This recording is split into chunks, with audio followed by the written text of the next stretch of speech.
Hi, and welcome back to Amicus. This is Slate's podcast about the courts and the law. And this week, again, about democracy itself and about freedom. I'm Dahlia Lithwick. I cover the courts for Slate. And we're now just a clutch of days away from the 2024 election. And honestly, it's really hard to know what to brace for. To that end, later on in this show, we're going to talk to our friend Rick Hasen, the director of the Safeguarding Democracy Project at UCLA Law School. And he's going to help us understand when the election might be called, which of the many election lawsuits already filed we should be paying attention to. What the hell is the Purcell principle? Rick will be here to walk us through it all. But first, we at Amicus are a little bit stuck here in the in-between, and I'm guessing that you are too. And in the last few weeks, as my own sense of the in-betweenness and my sense of alarm have been growing, I find myself diving further and further into the works of historians and philosophers and smart observers of authoritarianism. And top among them on my list right now is Timothy Snyder. He is the Richard C. Levin Professor of History at Yale University and a permanent fellow at the Institute for Human Sciences in Vienna. His landmark 2017 book on tyranny that was derived from his years of study of totalitarian regimes in Europe became the how-to manual for thinking about how an authoritarian takeover can happen when we were right at the beginning of the Trump years. His brand new book on freedom is kind of the companion volume offering a robust rethink of what we talk about when we talk about freedom and how we sometimes chase the wrong versions of freedom into dark and dangerous places. And so here in this in-between, before the election, it feels very right and incredibly essential to turn our minds away from tyranny and toward freedom with Tim Snyder. Welcome to Amicus. It's just a total thrill to have you. I'm really glad we can do this. Thanks. So I thought maybe we start with the call and response. On Tyranny became a bestseller right after Trump was elected, in part, I think, because a lot of us felt then awfully close to sort of the edge of the cliff of totalitarianism. So here we are, we're in the week after the Madison Square Garden rally, and now, check me if I'm wrong, the country seems weirdly more okay with it, not just with the tyranny you talked about in 2016, but the actual authoritarianism that we saw play out on January 6th of 2021. And yet your choice wasn't to do On Tyranny 2, this time I really mean it, by Tim Snyder. You went instead with On Freedom. And I would just love to know how that arc worked in your head. Yeah, I mean, it's a big, long arc. You're kindly mentioning the philosophy book and the political pamphlet, but I'm a historian, and the big, long arc starts with writing history books, which are about the worst things, essentially, that can happen. I wrote 2 books about political atrocity in the middle of the 20th century in Europe, and those books inform everything else that I write about the present. The relationship between On Tyranny, On Freedom is that when I wrote On Tyranny, I then toured with it, like in the beginning, just carried it around in my backpack, giving it away for free, like trying to persuade people that something was actually going on, that we needed to wake up, the institutions weren't going to save us, and so forth. And that went really well, but there was a legitimate question which accumulated, which is something like, what exactly are we defending? And On Tyranny is a book which is informed by people who have played defense in much more difficult situations than ours, but nevertheless, it's a book about playing defense. And so I wanted to accept that challenge and write a book about what freedom actually is. And so, of course, one has to remember, as you know very well, that I didn't write on freedom in October 2024. It took me, writing philosophy about freedom is very, very difficult. There were 250 drafts of this book. It took me about 7 years to think it through and about 5 years to write, which is a long time for me anyway. And it came out now because I was done with it now. So what I find myself doing right now is kind of toggling back and forth, because I do talk a lot now about On Tyranny, which is still there, right? It was a bestseller the other week for obvious reasons, even though it's 7 years old. I do talk about those lessons a lot. But On Freedom is here for an important reason, which is that things could also get a lot better, but they're only going to get a lot better if we get the ideas right. So there are these immediate challenges we have to get through, but when we get through them, there's also the question of what does the other side look like? And we need the imagination and the concepts to make the other side look a lot better. And by the way, this time I still really mean it, right? Like I've never stopped meaning it. I'm happy to talk about how risky the Trump thing would be. I mean, one still really means it. But the thing is, like, as a historian, I simultaneously see how there are many bad things that could happen, but also how there are many good things that could happen. And part of our problem, like as a polity and as a society, is that we're on this really narrow bandwidth the whole time. Like we're all kind of together stressing out about the same small things. Whereas the one thing which is not tenable is the status quo, right? It's either going to get a lot worse or it's going to get a lot better. It literally can't go on like this. And so I'm trying to help imagine both the lot worse and the lot better, because both of those things are perfectly possible. But the lot better becomes more possible if you're thinking about it and designing it and then laying the conceptual groundwork for it, which is what On Freedom is for. So On Freedom probes, as you've just said, quote, what beyond the removal of oppression we might need for liberty, end quote. And so this is a positive construction of what freedom could demand. And it's rooted, as you say, in this capacious and imaginative and sort of generous view of what we need to be doing to be free. And it is so much less circumscribed than not fascism. But I did find myself just pondering, and this is just maybe an unfair question, but whether this moment that we're in, that you've just identified, which is we're in this moment of sort of spiraling panic and terror, is even capable of that kind of intellectual imagination and generosity. And I keep thinking, and I kept thinking as I was reading all week, that there is this scorching debate going on about whether Vice President Harris has spent way too much of the campaign talking about Trump and centering tyranny and talking about fascism, and that what she should have been doing, which she did at the convention, was really talking about, in the ways you're describing, what it would mean to be free and what freedom would look like for all of us. And I find myself pondering this question of, is there a sort of double lack of freedom in being chained to not tyranny as the only mode of thinking about this election? See, you asked a hard question and you just answered it yourself. Yeah, that's the whole point, right? The whole point is that negative freedom traps us. It traps us. Even people who are on the left, they start when they think about freedom as negative freedom. And then either they reject the concept or they're constrained by it. So make a big step back. What I'm trying to do is I'm trying to say that we have the right word in the US, but the wrong concept. And the right word is freedom, but the wrong concept of it is the negative version, where negative freedom means freedom from. So freedom from oppression, freedom from the government, where oppression is usually defined as the government. And the logical problem with that is that freedom from only matters because of freedom to. As Charles Taylor pointed out a long time ago, destroying Isaiah Berlin's distinction, it only makes sense to care about the barrier because you care about the person. The barrier itself isn't the problem. And the second issue is one of responsibility. If I think of freedom as just freedom from, then the barrier is always the problem, or the government's always the problem, and I'm never the problem. Whereas in fact, freedom has to be about the things I care about, the things I love, the things I'm capable of admitting that I care about and I love, and my ability to do those things together with other people and thereby project myself, my unpredictable self, into the world. That has to be freedom. It's not the barrier, it's the person. And then there's the political problem, which is that if we conceive freedom as negative, as we do, and then we define the enemy of freedom as the government, as we generally have, especially since the 1980s, then we make the government so small that it's dysfunctional and incapable of providing the very conditions for freedom that one needs in order to grow up to become the kind of person who can see values, affirm values, balance values, realize values, which is what freedom is all about.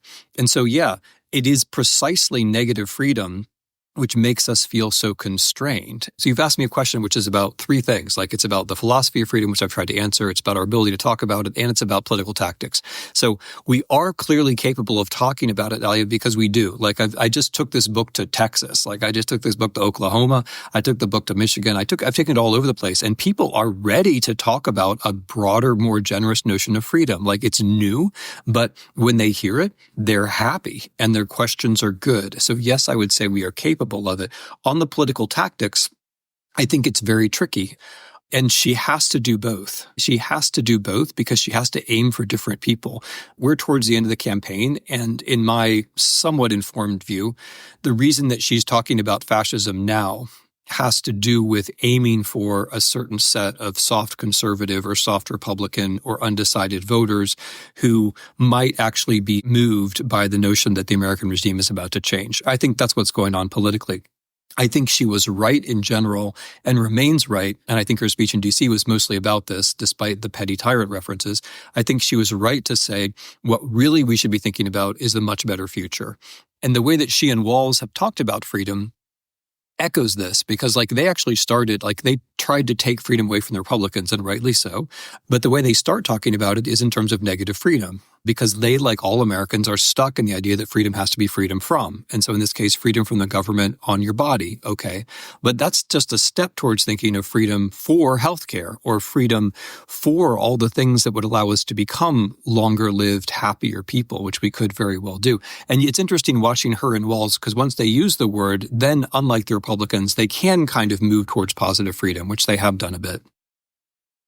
Tim, one of the things that you help me name with this book is this definition of really, really cramped freedom that I've tried over the years to name and to explain on this podcast, which is this strange American idea that, it's good to oppose affirmative action because if some other kid doesn't get into Harvard, mine magically will, right? Or if minorities get to vote or people of color, then my vote is somehow, quote unquote, diluted. Or if Native American tribes have a right to adopt Native American children, then white, wealthy Texans can't get their babies. And I think both you and Heather McGhee, who's been on this show, talk about this metaphor of filling in swimming pools with cement, right, in the 1960s, because better that nobody swim than that we have to give ground.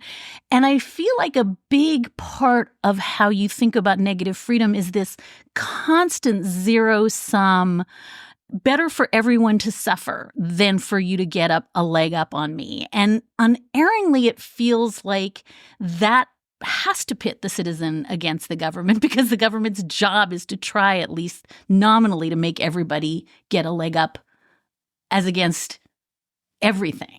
I think that's right, but I want to start the answer somewhere else.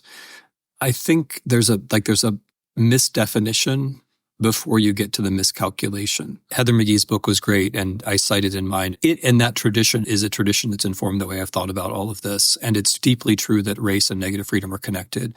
But I want to start the connection at a different, more philosophical place. I think that in order to be free, you have to be able to listen to other people, which is not how we do it at all in the U.S. On the contrary, we think free speech means basically the idea that we can plug our ears. But I think at a basic conceptual level, that's wrong, because in order to be free, you have to know who you are. If you don't know who you really are, then you're going to be part of somebody else's story. Somebody else is going to manipulate you. And that may feel nice, but it's not freedom. Being part of somebody else's story is not freedom. But the only way to know yourself is to actually listen to other people, which is not easy, right? It's a challenge. Freedom is a challenge. And you're not going to listen to other people unless you acknowledge that they are human beings like yourself. And so this is where it gets blocked in the US, or it gets blocked in other societies too. If you don't acknowledge that a woman is also a person like yourself, or if you don't acknowledge that an African American is a person like yourself, or et cetera, that prejudice not only directly affects the other person, it also cuts you off from your own freedom, because you're not able to learn how you look to other people. And at a large scale, people not seeing other people as equal blocks us from creating the institutions which would then allow us all to prosper. So there's a misdefinition of freedom. Freedom is just about me and my impulses.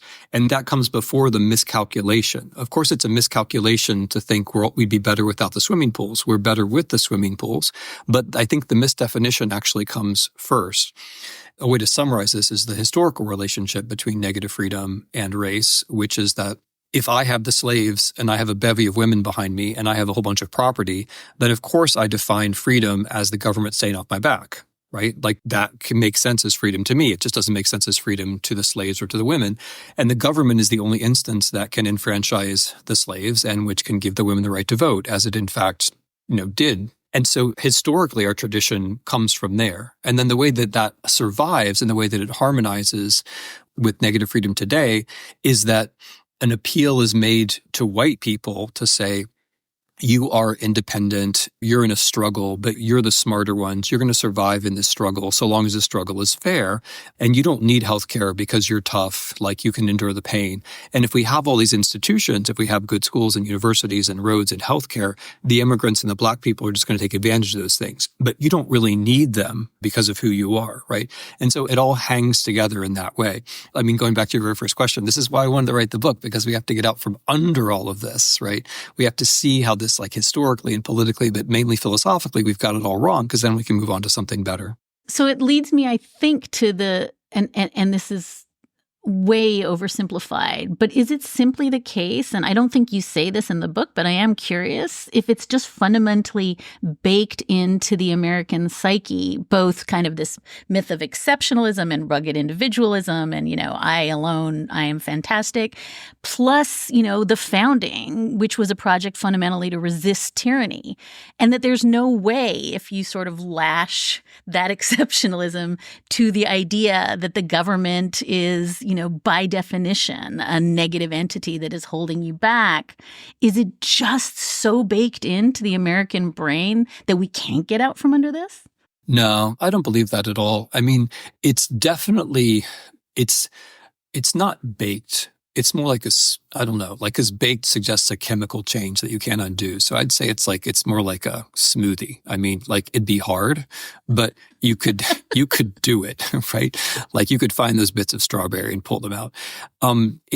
No, I mean, because there are counterexamples, like even in the founding documents, or when Jefferson's talking about freedom in the Declaration of Independence, sure, he's talking about freedom from the British Empire, right? So that's negative freedom. That's one form of negative freedom. But he's also groping towards a notion of positive freedom, right? A right to life isn't just a right not to be dead, right? A right to pursue happiness is obviously a positive conception. You can't pursue happiness just because there isn't something in your way. It takes a lot. I mean, you have to lay down a lot of preconditions before people can actually pursue happiness, let alone a right to liberty, right? I mean, a right to liberty cannot reasonably be construed as just the absence of government oppression. And there's no sense that that's how Jefferson was construing it. A right to liberty would mean all of the things that we need to become free people together, which he understood, for example, included things like health. It was just technologically beyond their ken as to how they would get there. But Jefferson thought that health was one of the most important things in life. So yes, it's not contrary to our founding traditions. And there are certainly moments like when Roosevelt announced his 4 freedoms. He was grammatically careful to use freedom from, but he's really talking about freedom too, right? Like freedom from fear is the right to have a society in which we have a welfare state, in which the streets are safe and so on and so forth, right? That's very much a view of positive freedom, or freedom from want is clearly a positive notion of freedom. We all have to work together to create conditions where we have shelter and food and water and so forth. So there have certainly been moments in American history when we have done this.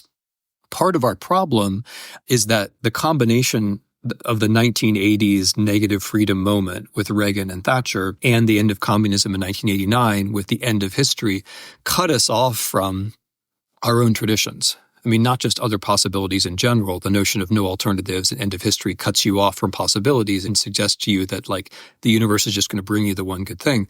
But also it cut us off from our own past, our own very rich past of thinking about freedom in a positive way. So no, I really don't think it's baked in. And again, like this is a very limited experience, but I did just talk to several thousand people about this over the course of the last, and I could watch as they listened and thought, oh yeah, well, you could think about freedom that way. And oh yeah, that does lead to this. So no, I think it could be done. I mean, this is the part where we'll all sound naive, but I think it kind of has to be done because negative freedom, it's not just that it's a philosophical mistake, it's that it constrains our politics to the point where the government can't do what it needs to do.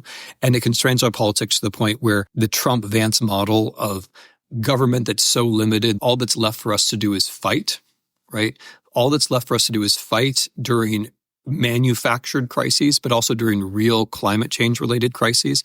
Negative freedom is not going to get us through climate change. It just isn't. Negative freedom got us climate change. And in order to get around things like climate change, we're going to have to conceive of freedom differently. So I think we can. I hope we can, because it's not just a matter of getting things right or having a more just America. It's also about, I think, getting through the future at all.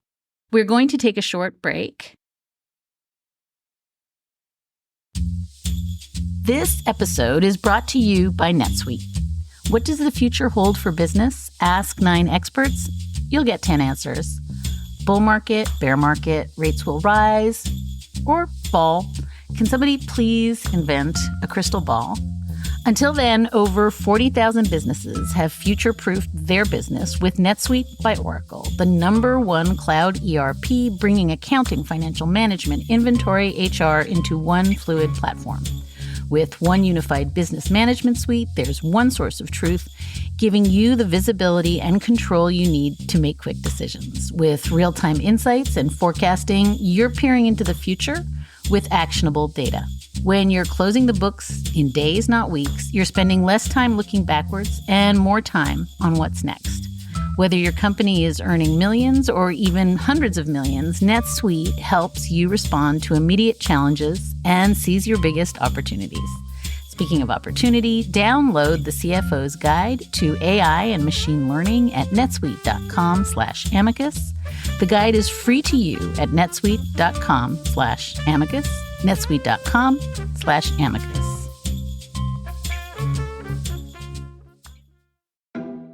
Planned Parenthood Federation of America exists so that all people can get access to the sexual and reproductive care and education they need to make informed decisions about their health. More than 2 million patients a year rely on the services Planned Parenthood health centers provide, like STI testing and treatment, birth control, gender-affirming care, abortion, cancer screenings, and so much more. Right now, all across the country, reproductive health care and rights are under attack from public officials who are out of step with the will of the vast majority of Americans. The constitutional right to abortion, control of our bodies, and the health care we need has been stolen from us. And now politicians in 47 states, yes, 47, have introduced bills that would block people from getting the sexual and reproductive care they need. Planned Parenthood knows that equitable access to health care, including safe, legal abortion, is a human right. Right now, Planned Parenthood needs your help to protect access to health care. Donate today by visiting plannedparenthood.org/protect. Let's return now to my conversation with Tim Snyder on freedom. I feel like I have to ask you about the one thing where you've been all over my social feeds this week, and that is, your chapter 1 in On Tyranny, Don't Obey in Advance. That chapter, as you said, has just been getting a ton of attention in the last week in the wake of the LA Times and then the Washington Post and their billionaire owners' decisions to spike at the last minute, days before the election, their editorial board endorsements. And just this week, you noted, and I'm just going to quote you, quote, "It's the billionaires, the most invulnerable people who are pretending to be the most vulnerable and are collapsing before everyone else and sending a signal that we, of course, have to and will ignore, that we too should yield." And I guess I have to ask you about Elon Musk is everywhere in your book as an avatar of disinformation, as a sort of self-serving oligarch. Now he's telling us if he gets a position in the Trump administration, we're all going to feel the pain. And I just find myself wondering what your relationship is to the sort of Leviathan disinformation machine that Elon Musk sits astride, because it just feels like, to quote my son famously, we can't ignore it and we can't fight it. Yeah, we can fight it, though. So let me start positively. In the book, I'm defining freedom positively, philosophically, as we've talked about. And then in the end, I have prescriptions for government, some of which directly address this problem. But in the middle, I have what I call the forms of freedom, which are the sort of the things that where the ideas catch on to life and then start to catch on to politics. And the fourth one of them is factuality. So I don't want to say, okay, disinformation is a problem. Of course it is. What I want to say is rather something like we all need a background of factuality in order to be free. Where background of factuality means a commitment to at least pursuing truth as a horizon, and background of factuality means education, and background of factuality means reporters and others who produce facts because they don't produce themselves. And we have made a half-conscious move in the last 30 years or so, especially the last 25 really, to let reporting go, to let local journalism go, to let that background of factuality go with predictable consequences. That creates a vacuum which is filled in by the social media, the conspiracy theories, the oligarchs and their whims, which is where we are right now. But they come in because something else has disappeared, something else which we used to have and which could serve us again, and which is essential to freedom. And I'm going to use this to jump to something which I really wanted to make sure we talked about, which was freedom of speech. Freedom of speech for me is not just for me. I mean, for Euripides and for all the long, strong, and in my view, correct tradition, freedom of speech is about speaking truth to power. And so it has three elements. It has the truth, it has the risk, and it has the body that is at risk. That's why we have freedom of speech. We don't have freedom of speech just so obnoxious people can say obnoxious things and then yell out free speech, free speech, free speech. If we have protections of free speech, it will protect that. But that's not the point. The point is to protect the vulnerable who have something true to say and are putting their bodies at risk when they say it. And this is really important in connection to the Elon Musk problem, because what's happened is that when we say free speech in North American English or even English, what we really often have in mind is the ability of a billionaire to project a lie 5 quadrillion times. And then if it's only 4.9 quadrillion times, we say, oh no, Elon Musk has a free speech problem, right? And that shows how badly we've got it all backwards. And it shows how hegemonic negative freedom is, because negative freedom means if it's all negative, that the government slightly changes the way that Elon Musk can amplify his lies, then we think, oh no, the bad government, terrible thing happened. As opposed to, wait, what freedom of speech really would be about strengthening all those poor people who are receiving those lies, defending them from that, creating conditions where they're more informed and more confident, and also creating conditions where they can actually speak as opposed to just be spoken to. That's what freedom of speech would all be about. And so there's a conceptual problem behind the Elon Musk thing, and it has to do with factuality, and it also has to do with freedom of speech. And the other conceptual problem, which has to do with negative freedom, is wealth, right? If in our negative freedom paradigm, the only possible problem is the government. So, tyranny.gov is bad, but tyranny.com is fine. Whereas in fact, one should be concerned about tyranny, right? Just tyranny itself, concentrations of power and wealth, regardless of whether they call themselves the government or they call themselves something else. I mean, if you care about human freedom, what you ask is, can this institution create these conditions of freedom or not? Is it creating the conditions of freedom or not, right? And it doesn't matter what you call it, right? The thing is that Twitter cannot redistribute wealth, but the government can. Twitter cannot break up monopolies, but the government can, right? And so when you think about freedom negatively and you think, well, a corporation can't be a problem, then you're already screening yourself away from your own freedom. You have to think about freedom positively and say, okay, well, humans, we start with the humans. We don't care whether it's a corporation. The corporations aren't people. We only care about humans. And then we ask, okay, well, this corporation is creating conditions of unfreedom.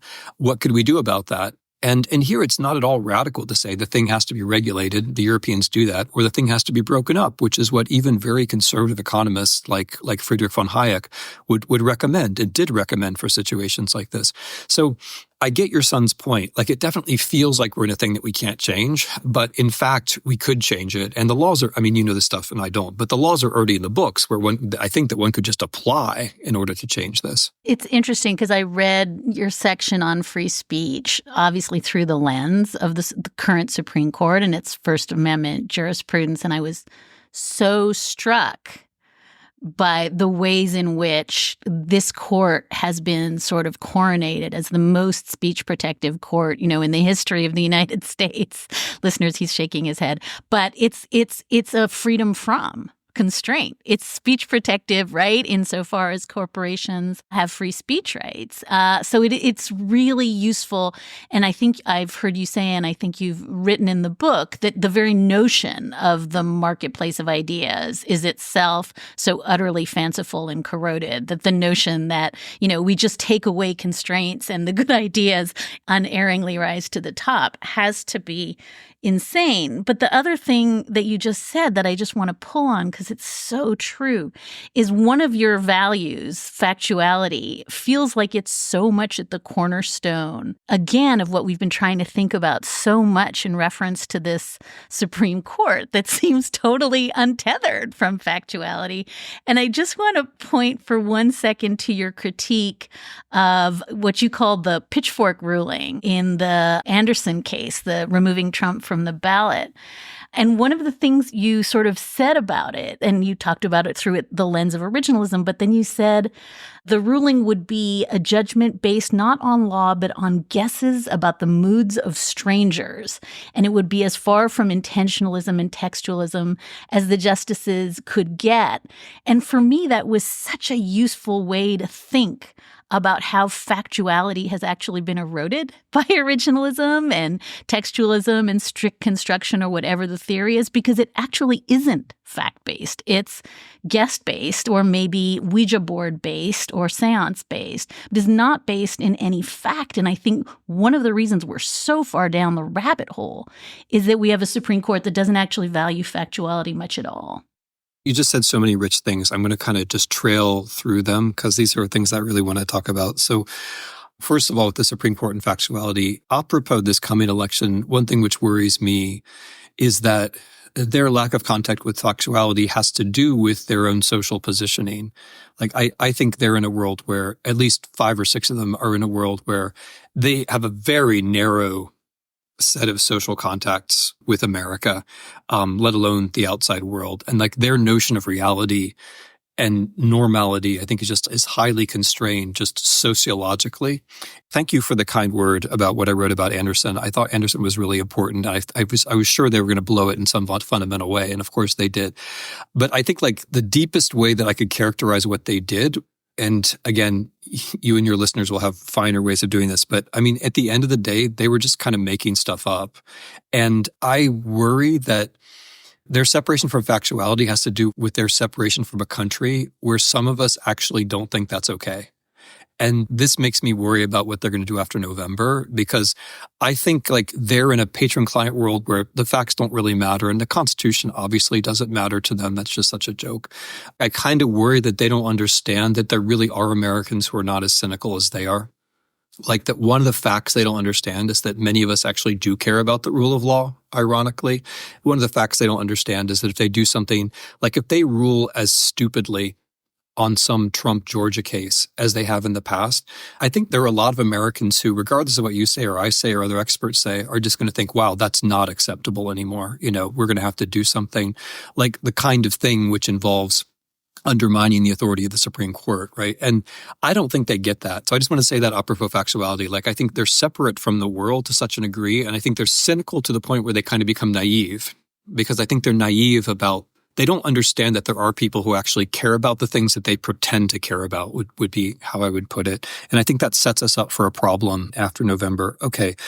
You put it really beautifully. Like when they pretend to be ruling on originalism, what in fact they're doing at the end of the day is they're making some, like that allows them to make some judgment about what Americans would do or not do.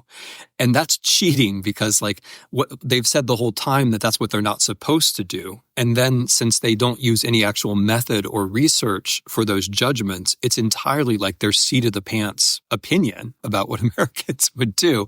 And so they're doing the thing they're not supposed to do. And then there's also no reason why we should believe their judgment about it or even believe that they believe their judgment about it because they're just kind of making it up.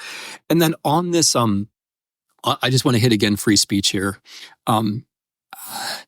What the justices or the majority has done is they've taken this insane libertarian view, which is not actually consistent with any thoughtful freedom of speech tradition. What they do is they treat so the Supreme Court is like a filter. Like the stuff which gets up to the Supreme Court, that's very filtered. Like it's an extreme privilege to get your stuff all the way up to the Supreme Court. The people who we care about in a serious freedom of speech tradition are the people whose cases never make it to the Supreme Court. Like that's the whole point. Because we associate, and this includes a lot of your colleagues, this is meant to be a very broad critique here. Because we associate freedom of speech with what the Supreme Court says, we've kind of all been co-opted into into this framework where it's like we're worried about the most privileged, like the corporations and so on, like, and that's really free speech. And I think in that sense, like the Supreme Court has kind of hoodwinked us because that's not really what freedom of speech is about at all. It's not even about corporations. It's not about the most privileged. It's about the least privileged. And pushing a negative freedom logic further and further and further so that it includes corporations and money and so on, that isn't actually being a free speech radical. It's doing the opposite, in fact, because when you give the dark money the right to participate in elections, that's suppressing the right of everybody else to be informed and to have a voice. So the thing like has turned around and perverted itself a long time ago. Okay, I'm going to make one more point now. I'm going to declare victory when you and your colleagues stop saying free speech, because there is no such thing as free speech. There are only free people and free speakers. There may be freedom of speech, but there's definitely not free speech. I think free speech is an anti-freedom of speech meme, because when we think that it's the speech that's free rather than the person, then we've already taken a big step towards saying, okay, well, an utterance by a corporation or an algorithmic utterance has to be protected. But the algorithmic utterance does not have to be protected. Only the person has to be protected. So I think the very term free speech actually is part of this libertarian negative freedom mistake. And I'm going to try to make people stop using it. No, that's true. I remember when I read that about free speech, I experienced it as a little boop on the nose that you meant it to be. It's true. We use the term as though speech itself is the end value. And I think you're right. That is not the thing we're meant to be liberating here. You do say in the book that pointless dying is unfreedom, quote. You talk a lot about maternal mortality rates in the U.S. and just generally about life expectancy in the U.S. And I think we have to talk about the mounting tragedy of the women who die because of abortion bans, because states do not think in terms of freedom for them and their own bodies. So as we're talking, I'm thinking about Amber Thurman, and I'm thinking about Candy Miller in Georgia, and of the new reporting that just came out from ProPublica this week, devastating stories about Yoseli Barnica and Nevaeh Crane, deaths that were entirely preventable. One miscarriage well underway that, had it been treated like any normal miscarriage, Yoseli would be alive today and her daughter would have a mother. And Nevaeh, who dies after trying to get care in 3 different emergency rooms, doctors in Texas failing to treat her sepsis out of apparent concern that the fetus she was carrying had a heartbeat. Both Nevaeh and her baby Lillian died. And these deaths are so connected, Tim, to what you describe as the ever-present violence in the background of freedom, this notion that children need to die in school shootings so we can be free. Women need to die in childbirth so we can be free.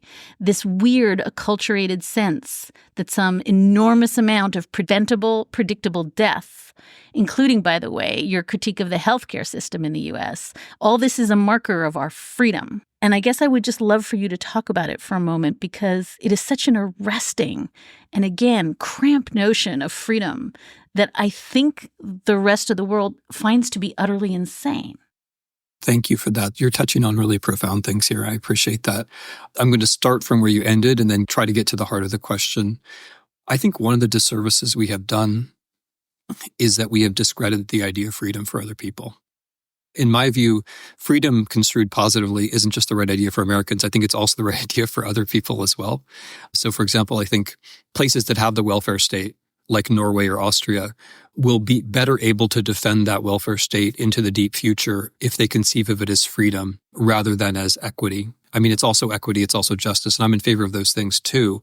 It's also common sense, it's also solidarity, and I'm in favor of those things. But in the long run, if they let the concept of freedom, and you can already see this coming out of the bag in the European right, if they let the concept of freedom be opposed to the concept of the welfare state's going to be in trouble, and then everybody's going to be less free and less prosperous, and there'll be less equity and less solidarity and so on.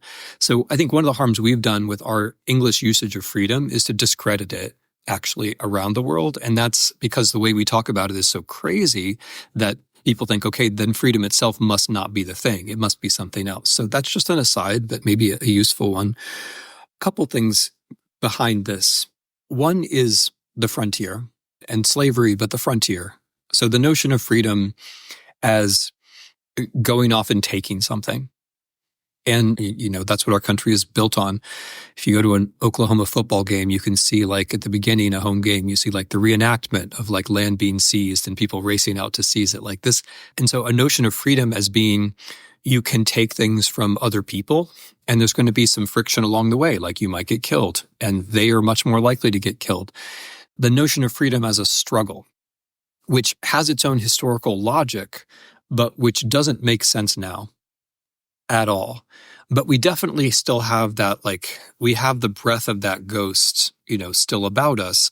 We still think, well, if we feel that friction, that must have something to do with freedom. I mean, I think this is an American sensibility. Like, we almost think like if there is suffering, there must have been a point to it, something like that.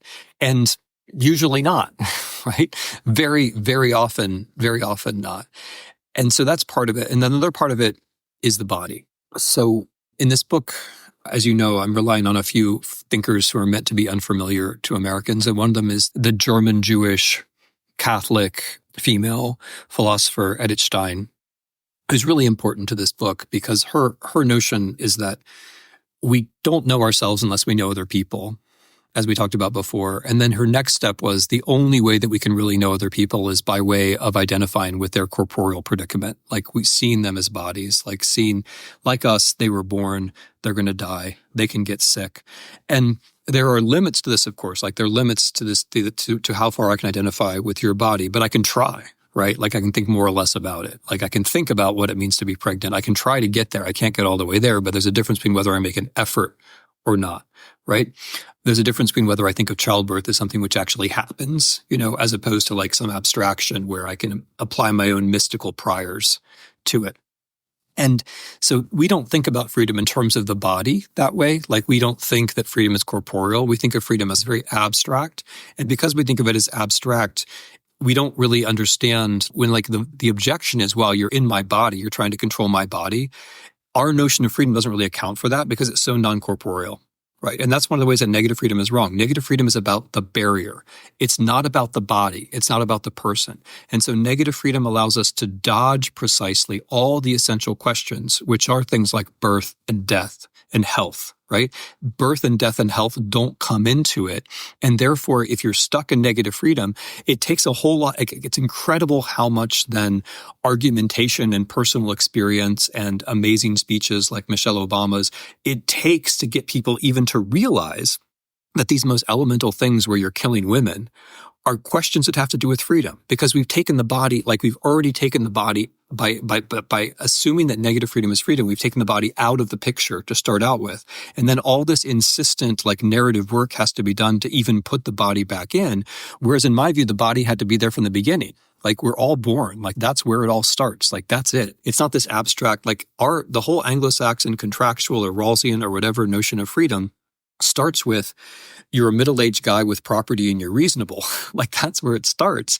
And like we're not all middle-aged guys and we're not all reasonable. And if we're going to get reasonable, we have to get there somehow. And it's that process beginning with birth and therefore beginning with a woman, like which is essential to freedom. So that's where I see the problem as being. So I want to ask you this last question with the sort of precatory thanks, because I actually didn't know about Edith, I'm saying it wrong, Edith Stein, Simone Weil, like all these, I spent the week like reading all these philosophers that I had never heard of. And I think one of the points you make with so many of them is this idea, as you say, of this kind of corporeal empathy, right? That you actually have to see other bodies, touch other bodies, in some cases, nurse them back to health. You've been teaching in prison that you actually can't do compassion and empathy, certainly not through a screen, I think is your point, but you certainly can't do it watching, I'm thinking the whole time you were talking there about the body in childbirth, I was thinking about Hulk Hogan, right, ripping off his shirt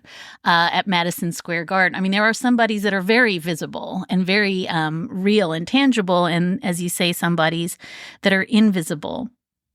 But what I love about where the book lands and where I would love for us to land is in this place of like, do something. Like our job right now, and you started with this, is not to spiral and it is not to panic. And, you know, you have lists and lists and lists in the book of things that we can be doing to sort of have this experience of giving other people the dignity of seeing them. And so I'm just going to quote you again. We can find settings where learning about others will help us understand ourselves. Support a school, help raise a child who is not yours, volunteer, read. You describe, pick a social society organization, you know, read, listen, read. And I guess I want to just give you a chance, in part because our mailbox runneth over with people who keep saying, what do I do to quell this panic that I am feeling? I think your answer is be in your body and then go be next to other people's bodies and hear their stories that are utterly foreign to you and give them the grace of believing them. Some version of that is the thing you are telling us to do, not just to get through this election, but as you say, to get out from under this notion that you are only free when there is no state and the water that you are drinking is polluted and you have a gun in your hand.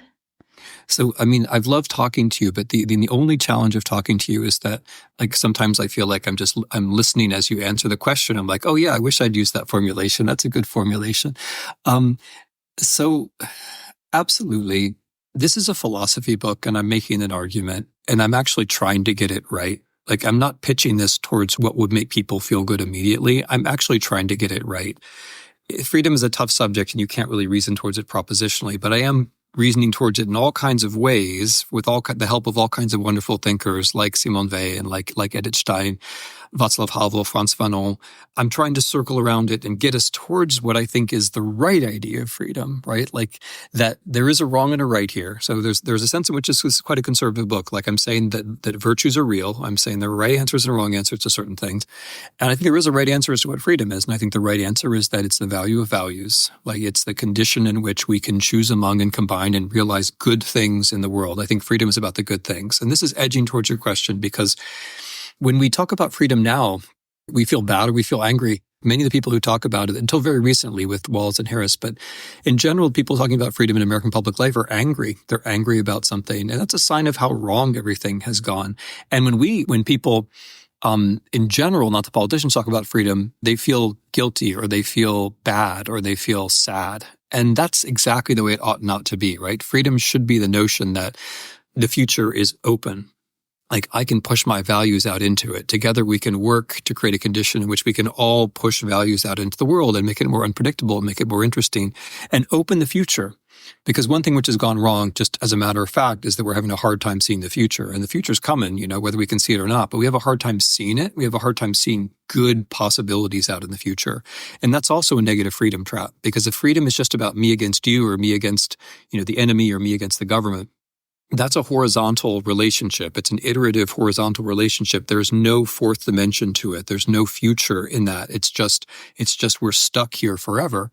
And so you have to break out of negative freedom into positive freedom to start seeing the future. And so I'm giving you the 10-year or the 100-year answer, which is that philosophically, I think if we get this right, we do feel better because we feel better about freedom. We feel better about ourselves. We feel better about the possibilities. But they're also like there's a 10-month and a 10-week and a 10-day and a 10-hour answer. And you've basically already summarized it. I want to thank you for mentioning the teaching in prison. That was really essential for me. Taking the book to Ukraine was also really essential to me, like having the manuscript in places where I was not just hearing the words, but I was hearing the words from people who were in very different corporal positions from mine. That was necessary for all of this. And like insofar as the book works, it's thanks to those people, who gave me their time and who shared their space. And you're right. There is like a lot of touching involved. You're completely right about that. Like when I taught in prison, like every time those guys came in, like they would go around the circle and each one would give each one a hug every time. And like they didn't hug me because they really wanted the professor.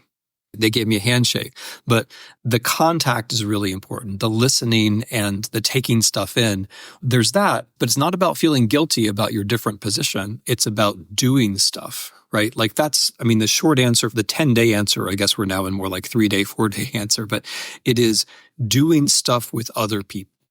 That's how not to feel anxious. And even when things go wrong, it's still the same answer. Because things can go wrong, they can get worse than they are, but the answer is still you keep doing things with other people, right? It's okay to be frightened because bad things can happen, but it's not okay to be anxious. You don't want to be anxious. The way to treat the anxiety is to do things with friends or make new friends and have a routine where you're always doing something in bodily contact with other people. And so we've been trying to talk about On Freedom, but that's actually, I realize, a lesson from On Tyranny, which is practice corporeal politics. But I guess it all hangs together. Thank you. Tim Snyder is the Richard C. Levin Professor of History at Yale University and a permanent fellow at the Institute for Human Sciences in Vienna. The new book On Freedom offers a really important, I think particularly in this instant, lens to think about freedom in ways that, as you start to allow yourself to think in these ways, it really can, I think, make you feel unbelievably powerful in a world where a lot of people benefit when we feel powerless. So, Tim, thank you very, very much. You gave us a ton of time, and congratulations on the book. As I said right before we went on, I haven't slept in a week as I'm reading it, but in the best possible way. So thank you. That's really wonderful. Thank you so much. We are taking a quick break, and when we come back, Amicus's favorite election denial debunker, Rick Hasen, will be here with your weekend before Election Day election law survival guide. Okay, you've heard me say it before. There are a million reasons I love my cat. I love the companionship. I love the affection. I love the fact that she only loves me. She only loves me because I scoop her litter. And now I get that without having to scoop the litter because thankfully the world has given us Litter Robot by Whisker. Litter Robot has fundamentally changed the way I deal with litter. The cleanup is life-changing. In addition to being self-cleaning, it's just an easy wipe for anything else. As a special holiday offer, Whisker is offering up to $100 off Litter Robot bundles, and as a special offer to our listeners, you can get an additional $50 off when you go to stopscooping.com/amicus. This is Litter Robot's best offer ever, up to $100 off Litter Robot bundles and an additional $50 off when you go to stopscooping.com/amicus, stopscooping.com/amicus. I'm Maria Konnikova. And I'm Nate Silver. And our new podcast, Risky Business, is a show about making better decisions. We're both journalists who moonlight as poker players, and that's the lens we're going to use to approach this entire show. We're going to be discussing everything from high-stakes poker to personal questions. Like whether I should call a plumber or fix my shower myself. And, of course, we'll be talking about the election, too. Listen on the iHeartRadio app, Apple Podcasts, or wherever you listen to podcasts.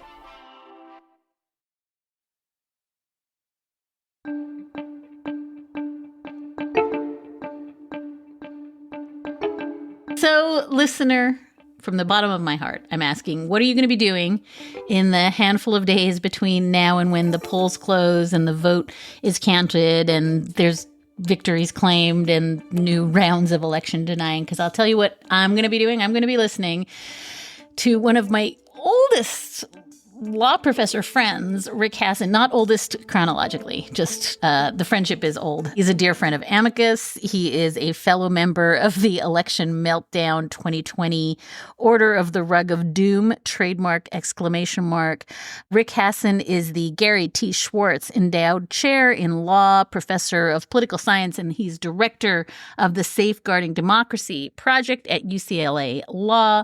Welcome back, Rick Hasen. I have to put a correction in. I'm actually old. So we just need to know that. No, because then I'm old. And I don't know about you, but I'm 27. So no, it's just an old friendship. Rick, before we even start talking about what is coming in the days to come, I just want to tell people that long before there was an Amicus podcast, long before we did our Election Meltdown series, you and I used to get together on Halloween and pick out the scariest judicial election television commercials.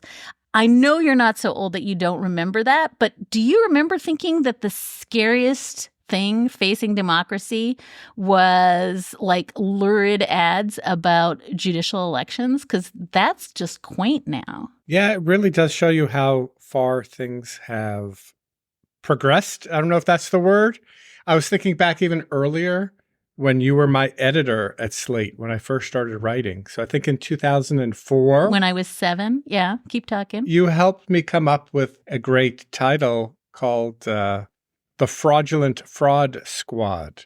And we were writing about these fringy, crazy right-wing people who were claiming that our elections were full of fraud and that they were using that to try to undermine democratic victories and cast illegitimacy on the election. And we thought, boy, these people are cranks. And wow, that is now the mainstream. And so we've really come a long way. Not just the mainstream, but they have failed up. Like some of the greatest hits of the fraud squad are people who keep getting caught in election fraud lies, who nevertheless keep failing up into higher positions of election denialism. It's kind of like the American dream gone horribly awry.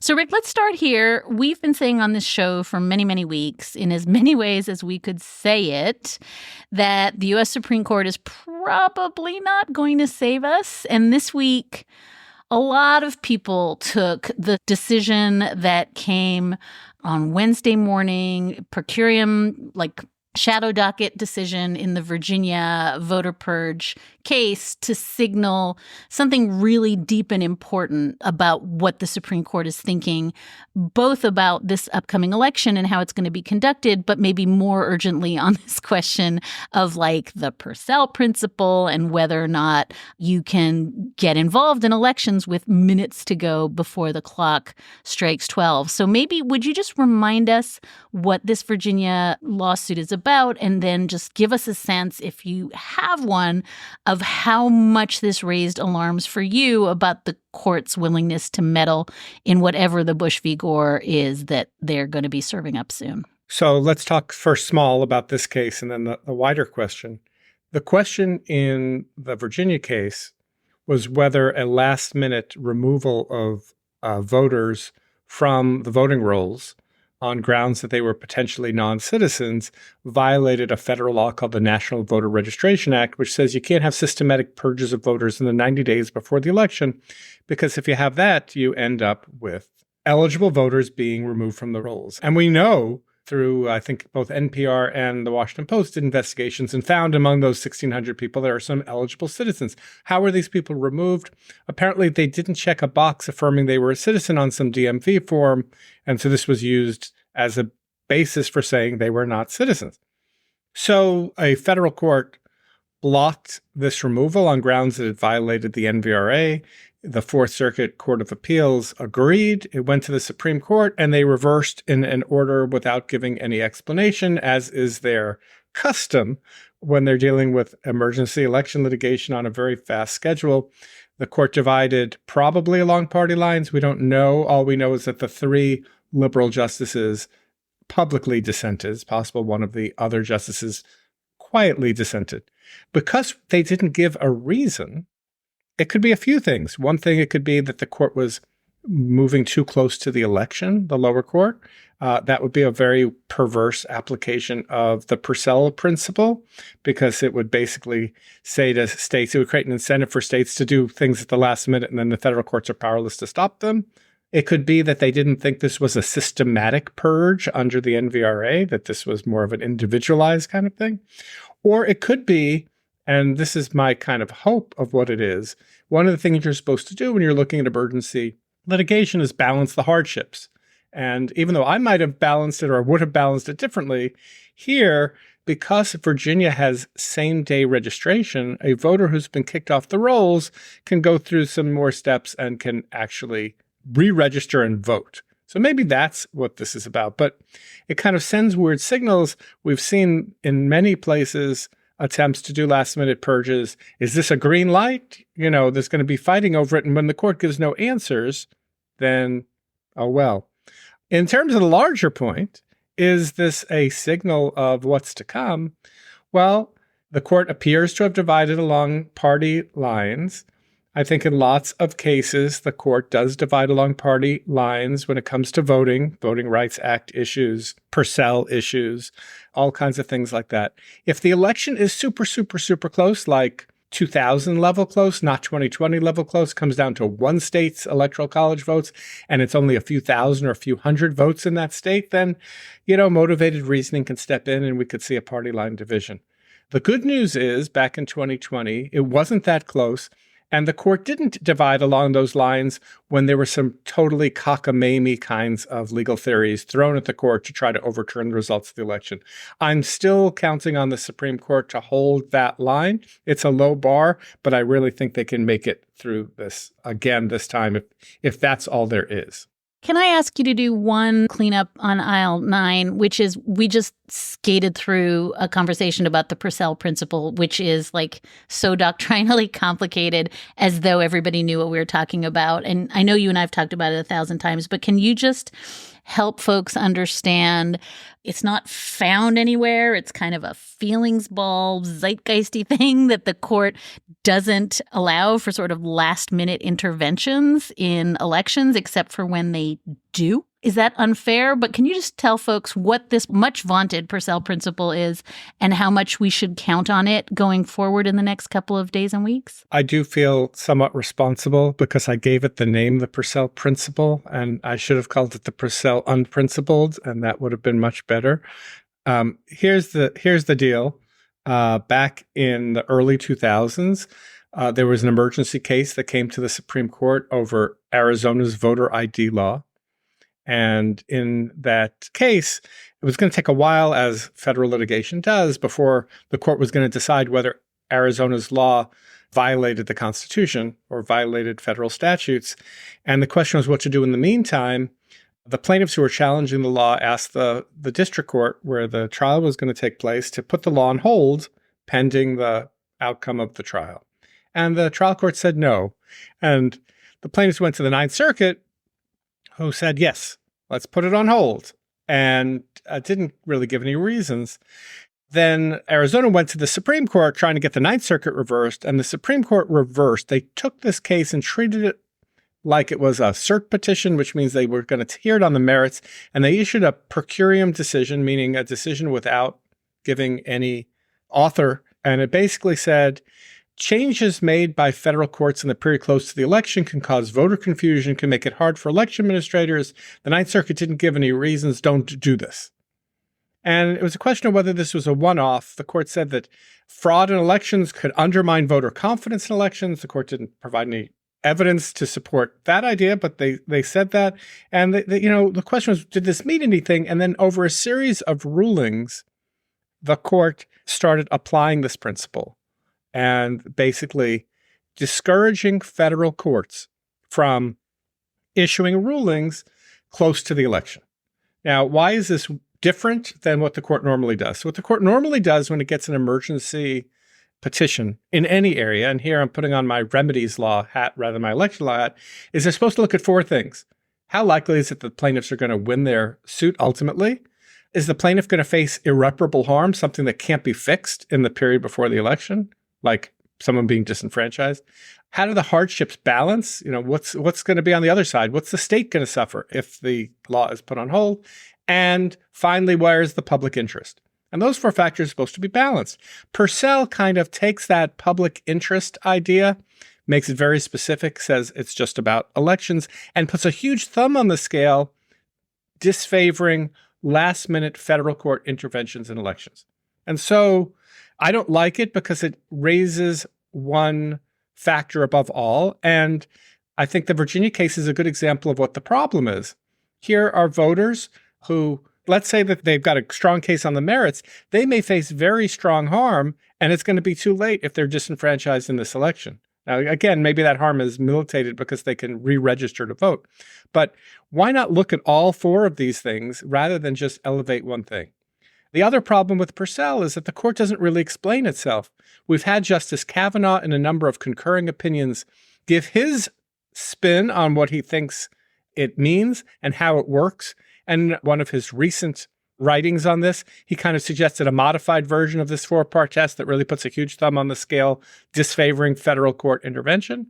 But the court never speaks as a court. So there's very little law that actually applies. And we've had Justice Kagan and some of the other justices say, hey, don't do that. You need to explain yourself. And this has been something that's been spreading to be applied even in redistricting cases, even months and months before elections are being held. And it's being applied inconsistently. So that's maybe the worst thing about it. Because the court doesn't have to explain itself or doesn't explain itself, we don't know when Purcell kicks in, when it doesn't.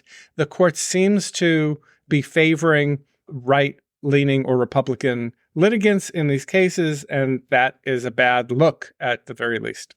So I'm just going to ask one slight running around in circles, hair on fire question, and then we will just continue to have this sober, thoughtful discussion. But it is, I have to say, the setting fire to ballot boxes earlier this week really felt new and different to me. And, you know, you and I have talked in all of our election meltdown conversations about, you know, vigilante violence and poll watchers and just the sort of physical bodily intimidation piece of this. And I guess I feel like my own sense of it is that the language around this election is so toxic and so us versus them that when I ask myself, what are the sorts of things I'm worried about? It is this kind of people taking the election into their own hands and either, you know, showing up with shotguns and challenging voters or setting entire drop boxes on fire. How seriously you're taking that this time around? And if you can use your answer to talk me down, I'd be super grateful. You'll take your answer off the air? I'm going to take my answer off the air. So lots of the preparation that election officials are doing is against organized violence, against militias. You know, we had the Oath Keepers, the Proud Boys. We all know how that ended January 6th last time. I'm not an expert on, you know, law enforcement or these efforts, but they seem to certainly be putting a lot of time and energy into it. One problem that's hard to deal with is the lone wolf, somebody who just, as you said, decides to take matters into their own hands because they've been hyped up on the voter fraud claims, 2,000 mules, all the conspiracy theories and all of that garbage. And there's not much you can do to find somebody. I mean, just look at the 2 assassination attempts on Donald Trump, which were horrible, by not organized groups, but by lone people, you know, like, and there's so many guns, there's so much stuff that people can do. So we can't discount the possibility of isolated acts of violence. I would have liked to see the Department of Justice, Merrick Garland, get out there. Like, why isn't he giving a press conference saying, this is intolerable? In America, we resolve our disputes at the ballot box, not through violence. Like, where is he? I find it completely inexplicable that they are not coming down harder, except maybe that they don't want to encourage more people to do this, and maybe it would backfire. Maybe that's what's going on. The idea that someone is going to commit an act of violence, like on Succession, the TV show where they burned 100,000 ballots in Milwaukee. I mean, this seems quite unlikely, so I don't think we should worry about that. But if there are a string of fires, is that going to cause people to be deterred from voting on Election Day? It's possible. But, you know, we've heard this kind of stuff before. It hasn't materialized. The big violence we saw was January 6th. We're prepared for that. I think people are generally prepared. It's really just a question of, you know, how many of these isolated instances are going to happen before the election. And let me remind you, in 2022, we had one instance of a group of people in camo gear with guns around a drop box, and that led to a federal court injunction. Like, everybody came down on it. Everybody is watching this. And that was a single incident, got a lot of coverage.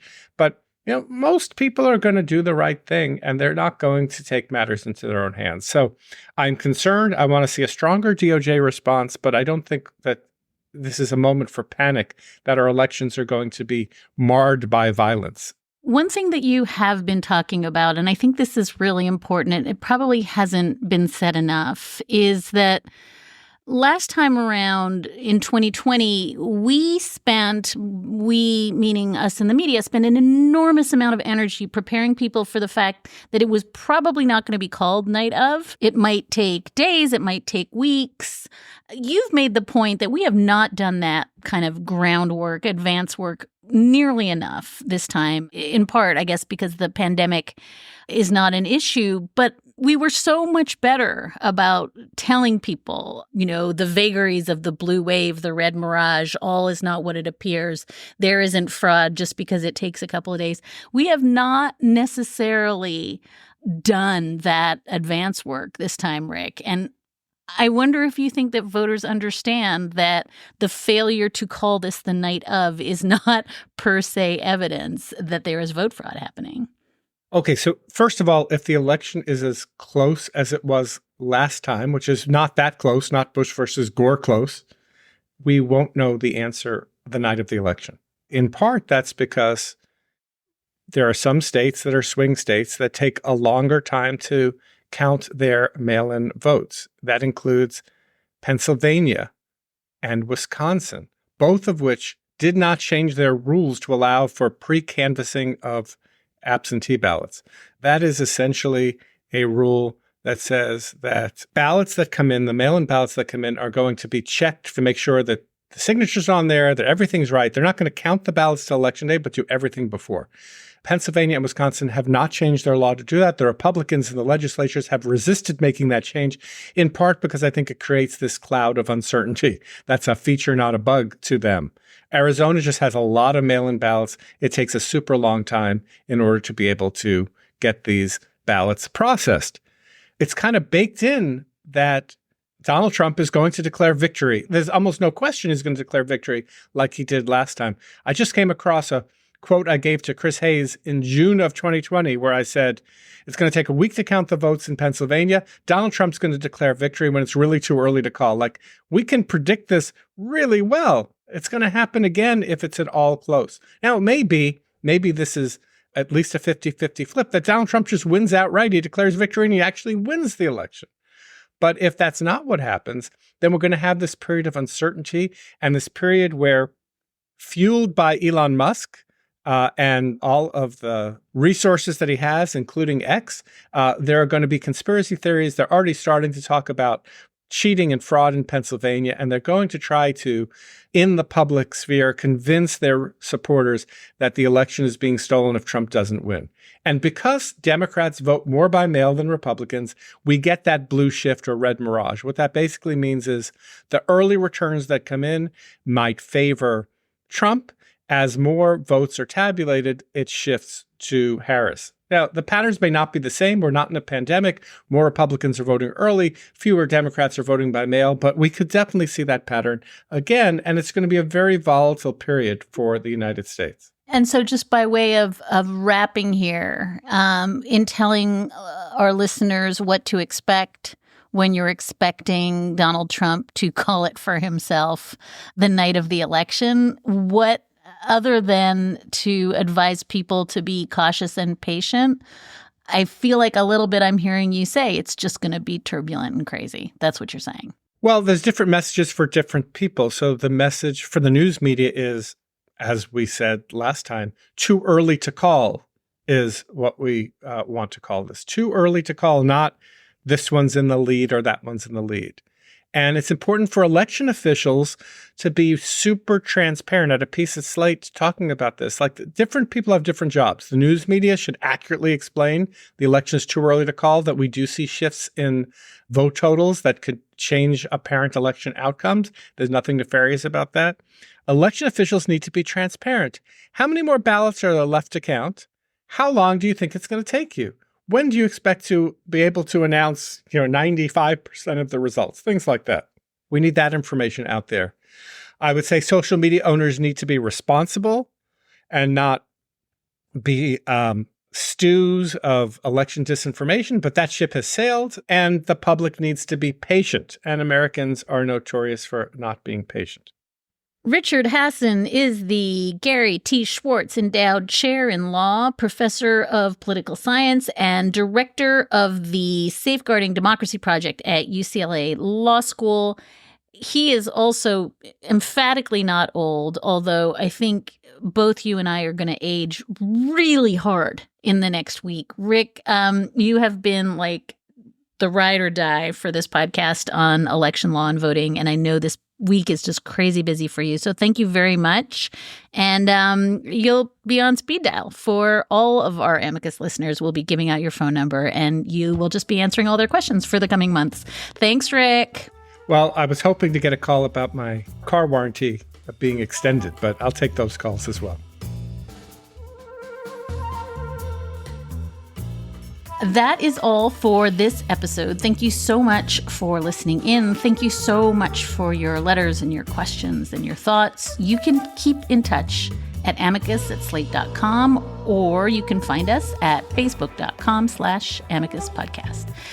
And hey, make sure you click play on today's episode of Amicus Plus. I'm talking Elon Musk and election meddling and the federal courts with Slate's very own Mark Joseph Stern. You can subscribe to Slate Plus directly from the Amicus show page on Apple Podcasts and on Spotify, or visit slate.com/Amicus Plus to get access wherever you listen. That episode is available for you to listen to right now. We'll see you there. And to our Slate Plus subscribers, thank you for supporting the work that we do.